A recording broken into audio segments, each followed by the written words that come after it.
રાજ્યમાં પેટ્રોલ ડીઝલની અછતની અફવાઓ પર પેટ્રોલિયમ મંત્રીએ સ્પષ્ટતા કરી છે। ગુજરાતમાં પૂરતા પ્રમાણમાં ઈંધણનો જથ્થો હોવાનું ઋષિકેશ પટેલનું નિવેદન છે।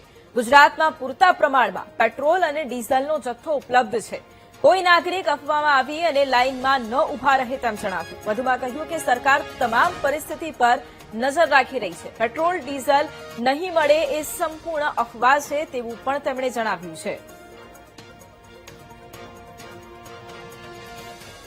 અમારા મોના ખંધારજી અને સાથે અમારા નાયબ મુખ્યમંત્રી હર્ષભાઈ સંઘવીએ પણ આ બાબતની અપીલ કરી હતી।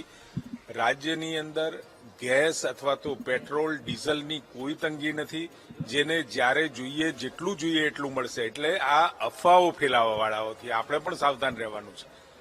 આવી અફવાઓ ભૂતકાળની અંદર પણ ફેલાવી અને લોકોએ કેવું પેનિક ઊભું કર્યું હતું એ સમગ્ર ગુજરાતની જનતા જાણે છે। મારી આપ સૌને વિનંતી છે, આપના દ્વારા વિનંતી છે, ગુજરાતની કોઈ જનતાને કોઈ પણ પ્રકારની મુશ્કેલી આ પુરવઠા બાબતે પડે તેમ નથી। કેન્દ્ર સરકાર ખૂબ ગંભીરતાથી આ વિષય ઉપર અને સાથે રાજ્ય સરકાર આદરણીય ભૂપેન્દ્રભાઈ પટેલ પણ ખૂબ બારીકાઈથી નજર રાખી રહ્યા છે। કોઈ પણ પ્રકારની પેનિક થયા વગર જ્યારે જરૂર હોય ત્યારે જ ભરાવા જાય એવી મારી સૌ ગુજરાતના નાગરિકોને અપીલ છે।